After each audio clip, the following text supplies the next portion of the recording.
Hello and welcome back to Bible Wits Bible Corner. Today we're going to be in the Old Testament. I am going to read from Exodus chapter 34 and read verse 28, starting with the English Standard Version. So he was there with the Lord 40 days and 40 nights. He neither ate bread nor drank water, and he wrote on the tablets the words of the covenant, the 10 Commandments. Okay. New Century Version. Moses stayed there with the Lord 40 days and 40 nights, and during that time he did not eat food or drink water. Moses wrote the words of the agreement, the 10 Commandments, on the stone tablets. Okay. As a kid, when I heard that, I thought, how can anyone go eat? And I'm reminding you, I was a kid thinking this. How can anyone go a day without eating food or drinking water? So I didn't fully understand it then. But as I got older and I started reading the Bible more and started to figure out a few things here and there, what I have come to realize is he was able to go 40 days and 40 nights without eating or drinking, literally because, and this is the only reason he was able to do it, he was in the presence of God. Being in the presence of God, he got 100% of the nourishment he needed. So,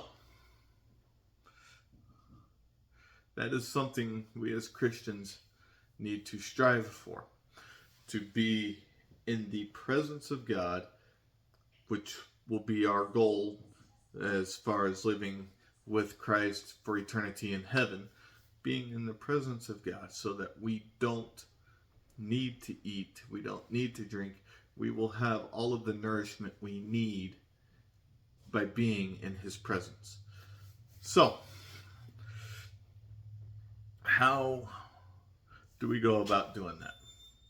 Well, it's simple.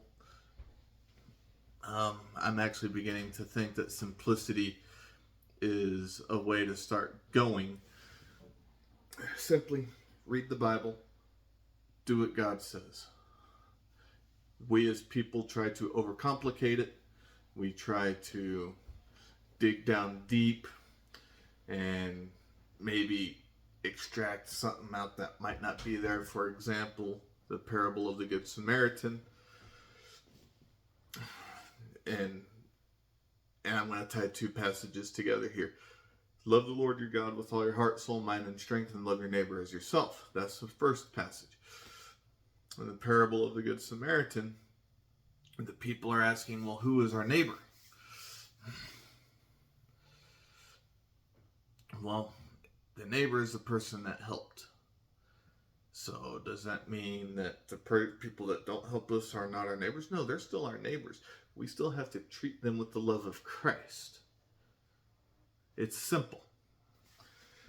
Don't try to complicate it by weeding things out that we think don't need to be there, when in reality, we have to take God's word literally.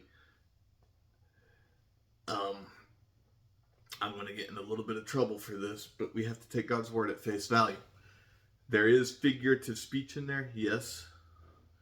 And the figurative speech we have to understand, again, face value is figurative speech. But the application that comes with that figurative speech is the simplicity that we need to take care of, or that we need to follow. For example, the only person I know that can move mountains is Christ. If you have faith the size of a mustard seed, you can say to this mountain, move from here to there, and it will move. Figurative speech. It's just basically saying, have faith, do not doubt in your faith, and you will be able to accomplish things that you are set out to do, if you are doing them solely, if you are doing them legitimately in the name of God. So simplicity and the goal of spending eternity in heaven in the presence of God to get all of our nourishment. I kind of bounced back and forth, and I apologize, but I hope you find encouragement in this, and I hope you have a wonderful God-centered day. Bye.